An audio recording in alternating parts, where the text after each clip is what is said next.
네, 이 자리에 오신 모든 분들에게 하나님의 축복이 함께 하시기를 진심으로 기원합니다. 아멘. 오늘은 부하라 시행하리라 라는 제목을 가지고 말씀을 함께 나누겠습니다. 너희가 내 이름으로 무엇을 구하든지 내가 행하리니 이는 아버지로 하여금 아들로 말미암아 영광을 받으시게 하려 합니다. 내 이름으로 무엇이든지 내게 구하면 내가 행하리라. 지난 안식일에도 말씀드렸던 성경절입니다. 예수님의 약속이죠. 오늘은 특별히 색깔을 칠한 부분을 주의 깊게 봐주시기 바랍니다. 무엇을 구하든지 내가 행하리니 내게 구하면 내가 행하리라. 우리가 어떻게 하면 하나님의 일을 많이 할 수 있을까요? 저는 이 말씀이 답을 주고 있다고 생각합니다. 답을 발견하셨습니까? 어떻게 하면 하나님의 일을 많이 할 수 있는가? 많이 구하면 됩니다. 단순하죠. 보통 생각하기를 내가 많은 일을 해야 하나님의 일을 많이 한다 이렇게 생각을 합니다. 물론 틀린 말은 아닙니다. 하지만 구하지 않고 행하는 것은 하나님 보실 땐 의미가 없습니다. 하나님 말씀하셨죠. 구하라 그러면 행할 것이다. 근데 누가 행한대요? 하나님께서. 그렇죠. 그것이 답이죠. 여기 한 말씀 더 읽어보겠습니다. 내가 아버지 안에 거하고 아버지는 내 안에 계신 것을 내가 믿지 아니하느냐. 내가 너희에게 이르는 말은 스스로 하는 것이 아니라 아버지께서 내 안에 계셔서 그의 일을 하시는 것이라. 앞서 읽었던 말씀 그보다 앞서서 예수님이 하신 말씀입니다. 여기 보시면 제자들에게 이렇게 말씀하셔요. 내가 아버지 안에 있다는 것 그리고 아버지께서 내 안에 계시다는 것을 아직도 믿지 않느냐 이렇게 물으십니다. 오늘 하나님께서는 우리 각자에게 물으십니다. 너희는 내 안에 아버지께서 계신 것을 믿느냐? 그리고 아버지께서 내 안에 계신 것을 믿느냐 하고 물으십니다. 그러니까 여러분에게 주시는 말씀이라고 생각하시면서 들어주시면 좋겠습니다. 근데 안타까운 것은 제자들이 그것을 믿고 있었을까요? 믿지 못했을까요? 네, 요 말을 하실 당시까지도 믿지 못했어요. 이제 곧 예수님이 제자들을 떠나셔야 하는 때였는데 그들과 함께할 시간이 얼마 남지 않았는데 3년여 정도 되는 시간 동안 같이 봤음에도 예수님 안에 아버지가 있고 아버지께서 그분 안에 있다는 것을 믿지 못했어요. 예수님이 보셨을 때 많이 답답하셨겠죠? 그러시면서 이어지는 말씀이 이렇게 나옵니다. 내가 너희에게 이르는 말은 스스로 하는 게 아니라 아버지께서 내 안에 계셔서 그의 일을 하시는 것이라 하는 거예요. 심지어 예수님께서 제자들에게 가르치셨던 말씀조차도 결국 누가 하시는 말이라고요? 아버지가 하시는 말이라고요. 그러니까 예수님과 아버지는 하나였어요. 예수님이 하시는 일이 아버지께서 하시는 일이었어요. 더 정확하게 표현하면 예수님을 통해서 아버지께서 일을 하시는 것이었어요. 근데 제자들은 아직도 그걸 믿지 못하고 있었던 거죠. 이 말씀 한번 같이 읽어보실까요? 내가 아버지 안에 시작. 내가 아버지 안에 거하고 아버지께서 내 안에 계심을 믿더라. 그렇지 못하겠거든 행하는 그 일로 말미암아 나를 믿으라. 내가 진실로 진실로 너희에게 이르노니 나를 믿는 자는 내가 하는 일을 그도 할 것이요 또한 그보다 큰 일도 하리니 이는 내가 아버지께로 함이니라. 다시 한번 말씀하셔요. 내가 아버지 안에 있다. 그리고 아버지께서 내 안에 계시다. 그 사실을 믿어라. 얼마나 중요하면 이렇게 반복하실까요? 오늘 우리에게도 말씀하십니다. 예수님께서요. 내 안에 아버지께서 계신다. 아버지께서 내 안에 계신다. 내가 하는 일은 아버지께서 하시는 일이다. 아버지께서 나를 통해 일하고 계신다. 제발 그 사실을 믿어라. 오늘 우리에게 그렇게 말씀하고 계신 것입니다. 그런데 여전히 제자들은 믿지 못하고 있었기 때문에 예수님이 그 증거로 이것을 제시하셨어요. 못 믿겠니? 그러면 내가 행하는 그 일을 보면서 믿어라. 여러분, 예수님이 하신 일들이 얼마나 많습니까? 그리고 얼마나 놀랍습니까? 아버지께서 그분 안에 계시지 않으면 할 수 없는 일들 많이 하셨잖아요. 그 일을 기억하면서라도 제발 나를 믿어라. 간곡하게 부탁하고 계시는 거예요. 그분을 믿으면 어떤 일이 벌어지는데요? 그 뒤에 나오죠. 나를 믿는 자는 내가 하는 일을 그도 할 것이다. 그리고 그보다 큰 일도 할 것이다 하는 거예요. 자, 오늘 예수님께서 동일하게 우리에게 말씀하십니다. 너희는 믿어야 한다. 내가 아버지와 하나라는 사실을 제발 좀 믿어라. 아버지께서 나를 통해 일하고 계시다는 것을 믿어라. 내가 하고 있는 말이 내 안에 계신 아버지께서 하시는 말씀임을 믿어라. 그것을 믿을 때 너희도 내가 한 일을 할 수 있다. 그리고 나보다 더 큰 일을 할 수 있다. 여러분, 예수님처럼 일하고 싶으십니까? 예수님보다 더 크게 일하고 싶으신가요? 그렇다면 우리가 해야 할 일은 뭐예요? 그렇게 제자들에게 부탁하셨던 그것, 믿는 것. 우리는 지금 읽었던 이 말씀들을 다 종합해보면 예수님의 명령을 이렇게 세 가지로 요약해 볼 수 있습니다. 믿으라, 구하라, 행하리라. 자, 여기 앞에 나온 두 가지는 누가 해야 할 일입니까? 우리가 해야 할 일이에요. 우리는 예수님을 믿어야 합니다. 단순히 예수님을 믿는 것을 얘기하는 게 아니에요. 우리가 알고 있는 그 믿음의 차원이 아니에요. 예수님이 그분의 안에서 아버지께서 일하고 계셨다는 것을 믿는 거예요. 예수님과 아버지가 하나가 되셨다는 것을 믿는 거예요. 그리고 더 나아가서는 내 안에 아버지 하나님께서 계시고 그분이 나를 통해 일하신다는 것을 믿는 거예요. 잘 감이 안 오시나요? 근데 이게 너무나 중요해요. 이것을 믿지 않으면 그 다음 걸 할 수가 없어요. 믿는 사람이 그 다음에 해야 할 일이 뭐예요? 구하는 거예요. 바꿔 말하면 믿지 못하면 구하지 않아요. 여러분 어떠신가요? 여러분은 예수님께서 원하시는 만큼 구하시나요? 만약 우리가 구하고 있지 못하다면 그것은 그 앞단계가 아직 안 됐기 때문에 그런 거예요. 믿지 못하기 때문에. 아니, 어떻게 사람인 내 안에 보이지도 않는 하나님이 오실 수 있지? 그리고 내가 그분이 시키시는 대로 그분이 원하시는 일은 무엇이든지 어떻게 할 수 있지? 그걸 나보고 어떻게 믿으라고? 그렇게 되면 우리는 구할 수가 없는 거예요. 그리고 믿는 것과 구하는 것이 되지 않으면 그 다음 게 안 돼요. 이 행하는 건 누가 행하는 걸까요? 하나님께서 행하시는 거예요. 누구를 통해? 믿는 사람을 통해. 믿고 구하는 사람을 통해 행하시는 거예요. 그러니까 우리가 하나님의 일을 많이 하고 싶다, 나 하나님을 위해 큰 사업을 하고 싶다 하면 무엇을 해야 하는지 이제 좀 아시겠습니까? 그런데 우리는 이 앞선 두 단계를 잘 이해하지 못한 채 뭔가 열심히 하나님의 사업 하십시오 하면 세 번째 단계만 하려고 고군분투하는 경우가 많아요.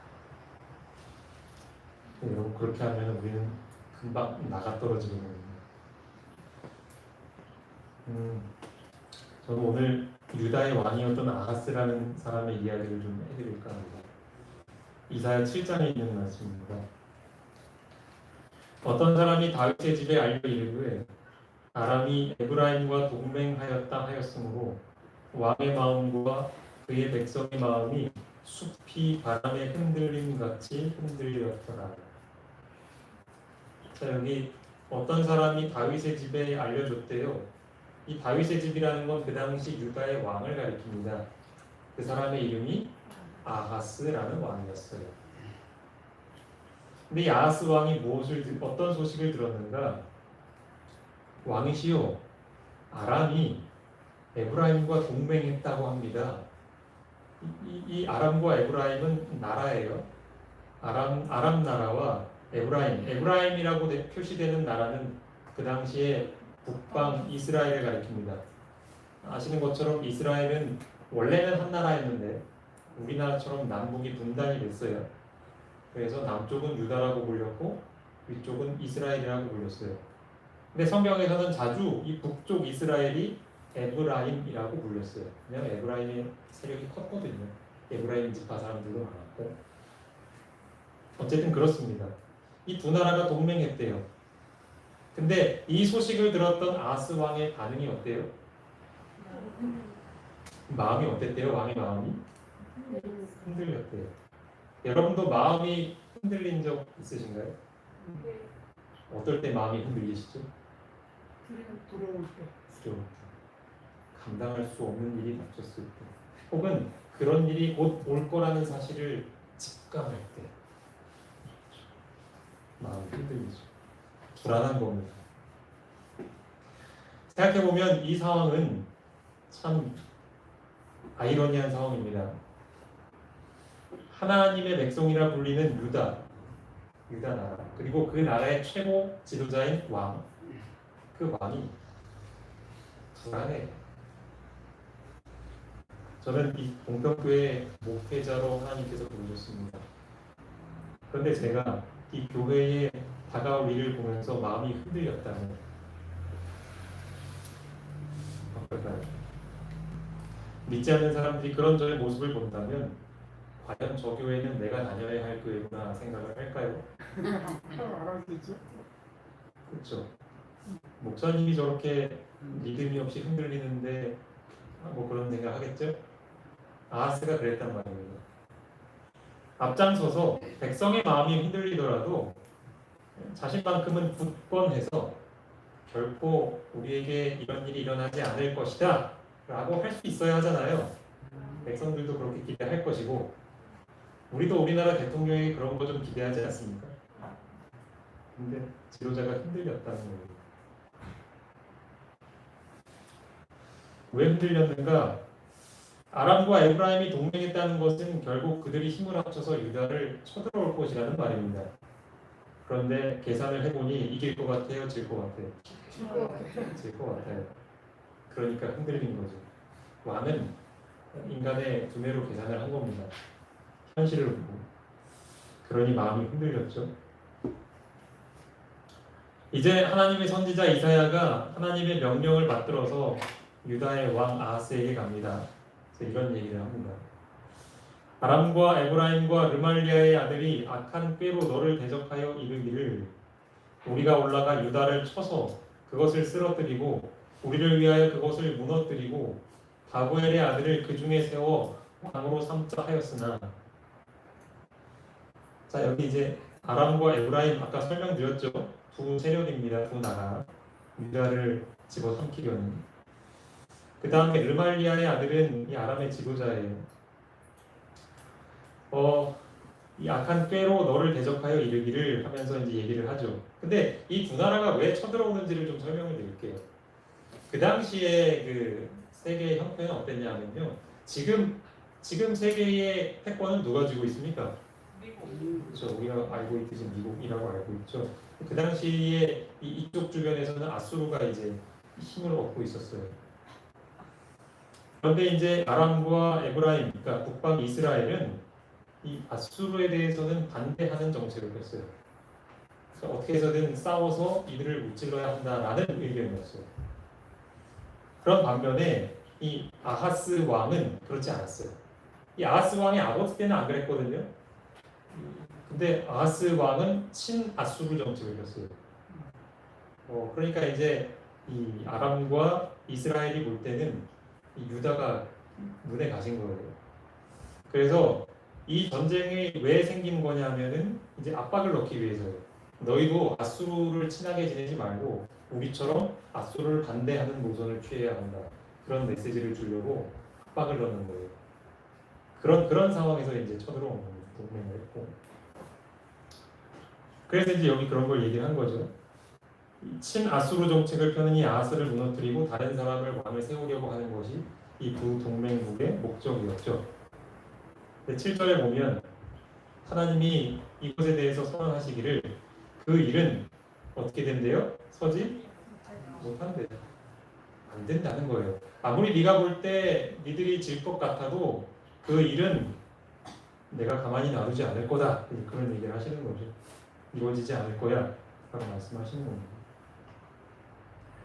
대저 아람의 머리는 다메섹이요 다메섹의 머리는 르신이며 65년 내에 에브라임이 패망하여 다시는 나라를 이루지 못할 것이며 그렇게 얘기하면서 하나님이 구체적인 기간까지도 말씀하셔요. 지금 너희를 쳐들어오는 그 이스라엘 에브라임 65년 내에 망할 거다. 그렇게 구체적인 예언을 하십니다. 그리고 나서 9절 끝에 보면 이런 말씀이 있죠. 만일 너희가 굳게 믿지 아니하면 너희는 굳게 서지 못하리라. 그렇게 말씀하셨죠. 자, 이 말은 누구를 굳게 믿으라는 거예요? 하나님. 아수르요? 아니요, 하나님을 굳게 믿으라는 거죠. 만약 이 절체절명의 시기에 하나님을 굳게 안 믿으면 어떻게 된대요? 망하죠. 망한대요. 아까 말씀드린 것처럼 흔들리는 거예요. 불안해서 어쩔 줄을 모르는 거예요. 자, 이제 선지자 이사야를 통해서 하나님께서 이렇게까지 얘기하십니다. 이 말씀 좀 함께 읽어보실까요? 여호와께서 시작. 여호와께서 또 아하스에게 말씀하여 이르시되 너는 내 하나님 여호와께 한 징조를 구하되 깊은 데에서든지 높은 데에서든지 구하라 하시니. 네. 하나님께서 이사야를 통해서 요구하신 게 무엇이었나요? 구하라고. 네. 무엇을 구하라고? 징조를 구하라고. 이제 하나님이 예언 다 해주셨잖아요. 어떤 일이 벌어질지. 에브라임 망할 거다. 확실하게 얘기해 주셨잖아요.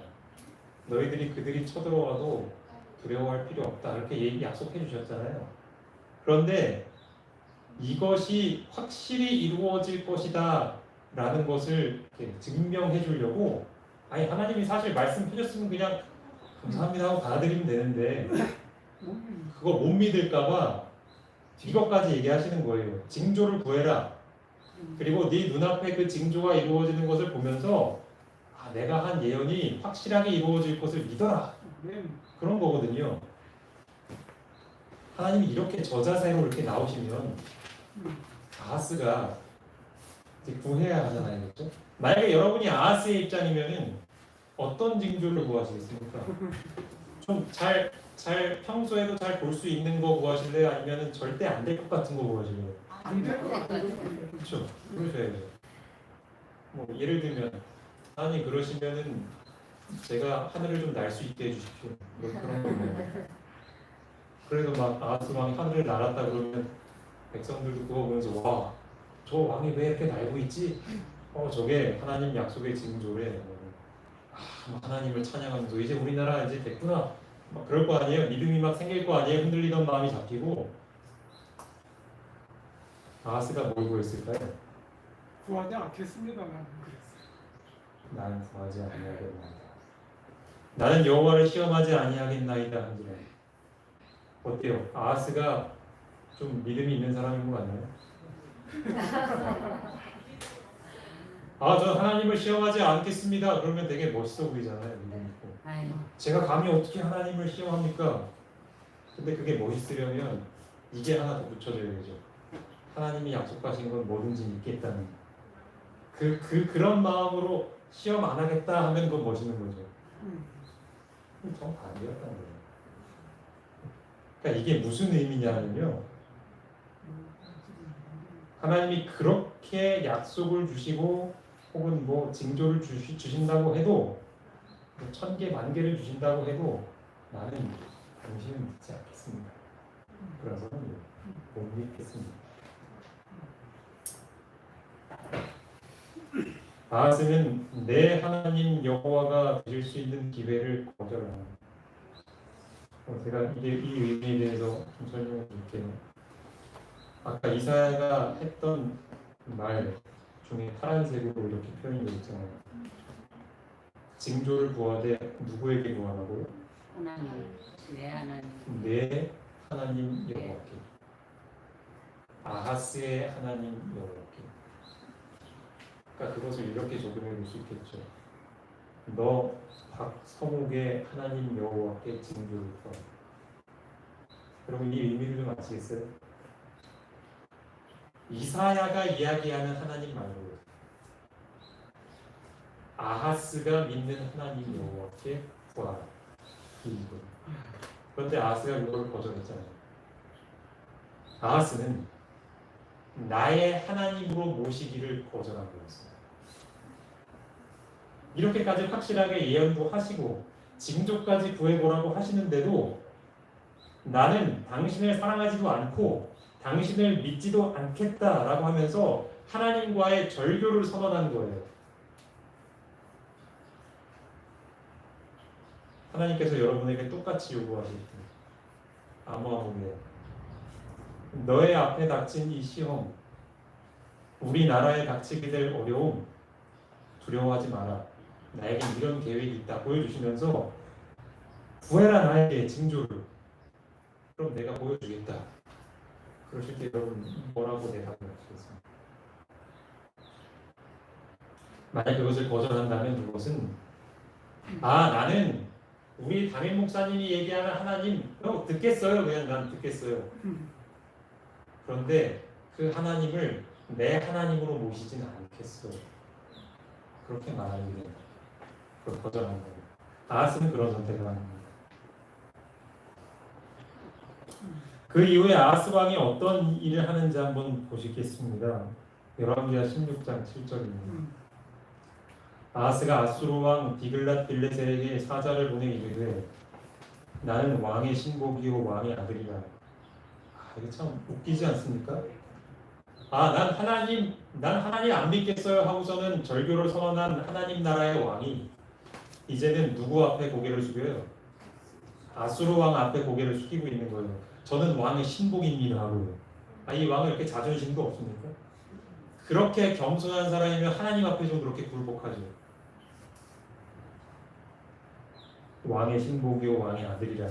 이제 아람 왕과 이스라엘 왕이 나를 친히 청하건대 올라와 그 손에서 나를 구원하소서 하는 거예요. 그렇죠? 누구에게 도와달라는 거예요? 아수르 왕에게 도와달라는 거예요. 눈에 보이지 않는 하나님을 믿지 못하고 눈에 보이는 단지 강대국을 의존하는 겁니다. 또 보일까요? 선지자 왕에는 이 장면을 이렇게 기록하고 있습니다. 요청한 도움이 이르러 아하스는 일시적 구원을 받았으나 일단 위기는 모면합니다. 유다는 얼마나 비싼 값을 치루었던가. 바친 조공은 아수르인의 탐심을 일깨워 그 믿을 수 없는 민족은 곧 유다의 편만하여 약탈하려고 위협하였다. 오케이. 이 유다 나라가 나한테 도와달라고 하면서 저자세로 나온단 말이지. 그리고 나한테 이렇게 재물도 바친단 말이지. 그럼 이걸 좀 이용해서 더 뜯어내야지.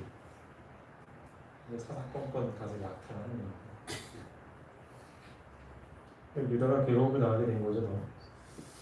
아하스와 그의 불운한 신하들은 이제 잔인한 아수르 사람의 수중에 완전히 떨어질 것에 대한 두려움으로 괴로움을 당하였다. 좀 전에는 아람과 이스라엘 때문에 두려워서 마음이 흔들렸었는데 그래서 그거 좀 피해보려고 아수르에게 빌붙었더니 이제는 반대로 아수르에게 떨어질 것에 대한 두려움 때문에 괴로워하는 거죠. 불안이 끊이지 않은 거예요. 그냥 그 대상만 달라졌을 뿐이지. 얼마나 어리석습니까? 하나님이 그렇게도 간곡하게 부탁을 하셨음에도 불구하고 왜 그 청을 안 받아들여서 이렇게 고생을 하냐고요. 자서. 그것이 끝이 아닙니다. 열왕기하 28장 22절 23절. 이 아하스 왕이 공고할 때에 그렇죠? 이렇게 지금 상황이 더 악화되고 괴롭고 힘들어 죽겠는데 더욱 여호와께 범죄하여 자기를 친 다메섹 신들에게 제사하여 이르되 아람 왕들의 신이 그들을 도왔으니 나도 그 신에게 제사하여 나를 돕게 하리라. 이게 말이 됩니까 이게? 어리석은 왕이라. 그러니까 이 지도자가요 한번 이렇게 영적 분별력을 잃어버리니까요 이게 회복이 안 되는 거예요. 그러니까 본인만 고생하는 게 아니고 본인이 치리하는 백성들도 같이 고생을 하고 있는 거 아닙니까? 그 신이 아하스와 온 이스라엘을 망하게 하였다. 참 이 모습을 보면서 얼마나 마음이 안타깝던지. 여러분 아하스가 도대체 왜 이런 어리석은 선택을 했을까요? 근데 저는 보면서 그 순간 어떤 생각이 들었냐면 이것은 아하스만의 문제가 아니라 하나님을 떠난 죄인들에게는 누구에게나 이런 본성이 있어요. 오케이, 하나님 위대하신 거 알겠어요. 하나님이 이 세상 창조하셨고 그 위대한 뭐 애굽 나라, 아수르 나라 다 이길 수 있다는 것도 알겠어. 근데 난 당신 앞에 굴복하는 게 싫소. 아하스가 보였던 그 태도가요. 지금 이 시대에도요. 대다수의 세상 사람들, 심지어는 이 교회 안에 신자라고 생각하고 있는 사람들에게도 이런 본성이 있다고요. 그래서 결정적인 순간에 하나님께 구하지 않고 자꾸 뭔가 이 문제를 해결해 줄 것 같은 다른 사람들에게 찾아가요. 이게 문제라는 거예요. 믿지를 못해.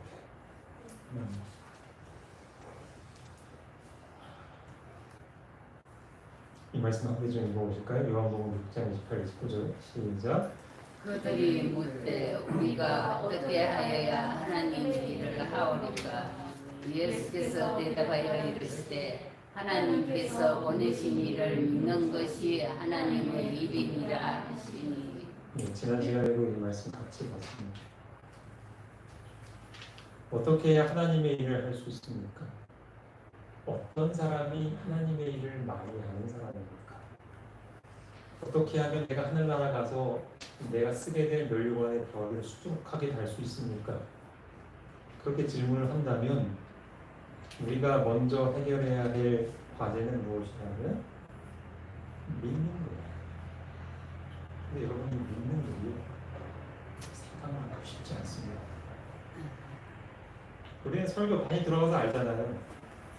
그리고 내가 이렇게 교회 안에 교우님들과 함께 섞여 지내면 내가 잘 믿는 것 같잖아요. 근데 우리도 아하스처럼 있잖아요. 마음이 흔들려서 어쩔 줄 모르겠는 상황이 닥치면 우리의 믿음이 어떤 상태인지를 보게 됩니다. 그러니까 우리는 지나치게 우리 스스로를 과신하면 안 돼요. 나도 그럴 수 있는 존재라는 걸 알고 이 말씀을 봐야 합니다. 우리가 믿지 않으면 구하지 않습니다. 구하지 않으면 행함이 없습니다. 그렇죠. 그러니까 이 과제가 앞선 두 가지의 과제가 연결되지 않으면 우리는 남들이 보기에는 정말 많은 일을 행하는 것 같지만 하나님 볼 때는 그것이 아무것도 아닌 거예요. 하나님이 인정하시는 일은요. 하나님이 그 사람의 안에 거하셔서 그와 함께 일을 하셔야만 카운트가 되는 거예요. 그것이 없이 그냥 사람이 혼자서 하면은요, 자기 생각대로 하면은요, 그것은 어떤 위대한 일을 얼마나 많이 했든지 하나님은 그것을 카운트하지 않으셔. 아무것도 아닙니다. 아까 이사야가 아하스 왕에게 했던 말이 이것입니다.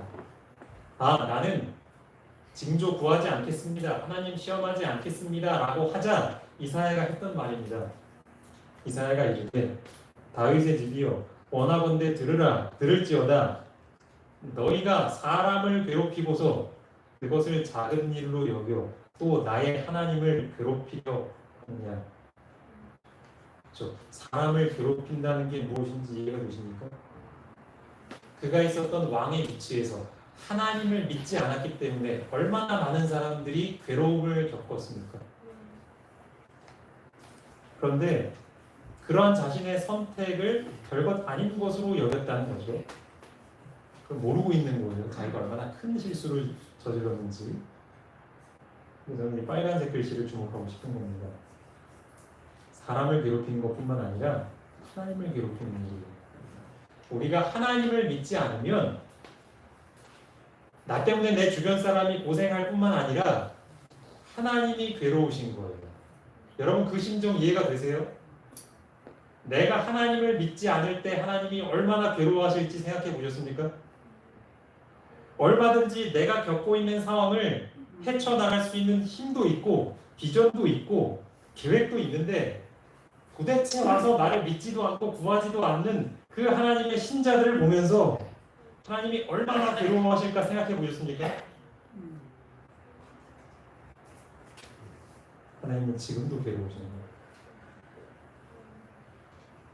거기서는 아무 권능도 행하실 수 없어 다만 소수의 병자에게 안수하여 고치실 뿐이었고 그들이 믿지 않음을 이상히 여기셨더라. 아무리 예수님이 전능하셔도 죽은 사람을 살려낸다 해도요, 예수님도 환자들을 고치시지 못할 때가 있어요. 그게 언제인지 아세요? 사람들이 자기를 믿지 않아요. 우리가 믿지 않으면, 구하지 않으면 하나님은 아무리 전능하신 존재라도 무력한 존재가 되실 수밖에 없는 것입니다. 이 사실을 이해하시기 바랍니다. 우리가 믿지 않으면 하나님은 일을 하실 수가 없습니다. 우리가 구하지 않으면 하나님은 일하실 수 없어요. 만약 우리가 믿고 구한다면 하나님께서 많은 일을 하시겠죠. 우리 주변에 믿지 않는 이들이 우리를 통해서 하나님을 보겠죠? 반대로 우리가 믿고 구하지 않으면 하나님은 아무 일도 못 하시기 때문에 사람들은 하나님이 놀고 계신가 보다 이렇게 생각하는 거죠. 이렇게 우리나라에 비가 많이 내려도 코로나가 와도 하나님 도대체 뭐 하고 있느냐라고 사람들이 생각하는 이유는 그들의 마음이 완악해서만도 아니고 하나님이 무력해서만도 아니고 그분의 백성들이 믿지 못하고 구하지 않아서임을 우리가 마음 깊이 이해하게 되기 바랍니다. 더 이상 그분을 괴롭히면 안 되겠죠. 이와 같이 성령도 우리의 연약함을 도우시다니 우리는 마땅히 기도할 바를 알지 못하나 오직 성령이 말할 수 없는 탄식으로 우리를 위하여 친히 간구하십니다. 이는 성령이 하나님의 뜻대로 성도를 위하여 간구하심입니다. 여러분을 위해서 혹시 기도해 주시는 분들이 계십니까? 이번에? 그렇다면 여러분은 행복한 분입니다. 그런데 혹 그런 분이 없더라도 우리가 좌절할 필요가 없어요. 우리를 위하여 기도하시는 분이 계시기 때문입니다. 그분은 유일하신 분입니다. 왜 유일하신 분이냐면 그만한 깊은 탄식으로 우리를 위해서 기도하는 존재가 이 세상에 아무도 없기 때문입니다. 우리 부모님이 나를 위해, 우리 가족들이, 우리 교우님들이 나를 위해 기도해 주실 수 있죠. 하지만 아무리 간절하게 기도해도 성령만큼 간절하게 탄식하며 기도하지는 않으십니다. 그만큼 성령께서는 말할 수 없는 탄식으로 기도해 주시는 유일한 분이십니다. 지금도 우리를 위해서 기도하시는 거예요. 믿으라고 예언도 해주시고 제발 그거 믿을 수 있게 좀 보증을 구하라고도 하시는데 믿지 않는 우리를 보시면서 기도하십니다. 그러한 성령 하나님께서 오늘도 우리를 위해서 기도하고 계심을 꼭 잊지 마시기 바랍니다. 그 하나님께서 우리에게 가장 바라시는 것이 무엇일까요? 믿는 거예요. 우리가 믿으면 당연히 구하게 돼 있어요. 그렇죠? 그 기도의 회복이 우리에게 일어나기를 간절히 바라고 계신 것입니다. 마지막으로 이 글만 좀 읽고 마치겠습니다. 지난주에도 제가 소개해드렸는데 한번 같이 읽어보겠습니다. 하나님이신 시작.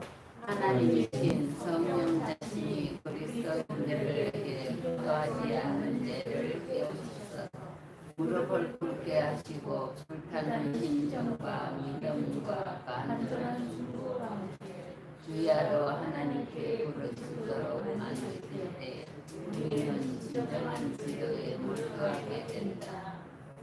네. 기도하지 않는 것도 죄입니다. 또 이렇게 얘기하시면 또 왜 저 목사님 나를 또 이렇게 책망하시나 그러실 텐데 그게 맞는 말입니다. 기도하지 않는 것은 죄입니다. 여러분을 탓하려 하는 것이 아니라 지금 우리의 상태가 하나님과 단절되어 있다는 것을 말씀드리는 겁니다. 그렇기 때문에 우리는 원하지 않는데도 자꾸 믿음 없는 판단을 하고 원하지 않는데도 자꾸 하나님 법에 순종을 못하고 있는 거예요. 그러니까 우리의 실상을 좀 인정하자는 의미입니다. 우리는 하나님이 원하시는 만큼 기도 못하고 있잖아요. 그렇죠? 죄책감을 가지시라고 말씀드리는 게 아닙니다. 혹 죄책감이 드신다면 우리가 해야 할 일은 무엇인가? 믿고 좀 구하는 거예요. 믿음 없으면 도와주십시오. 제가 어떻게 해야 되겠습니까? 성경을 펴서 읽고 기도하고 하는 중에 하나님께 내가 달려야 하는 것이죠. 그럴 때 하나님께서 우리에게 답을 보여주실 겁니다. 우리가 어떻게 하면 믿고 구할 수 있는지. 바로 이 자리에 계신 우리 모두가 기도하지 않는 죄를 극복하고 해결하게 되어서 정말 하나님께서 우리를 통해 많은 일을 하시게 되는 그런 일들이 필요하게 되길 바라면서 말씀을 마치겠습니다. 아멘.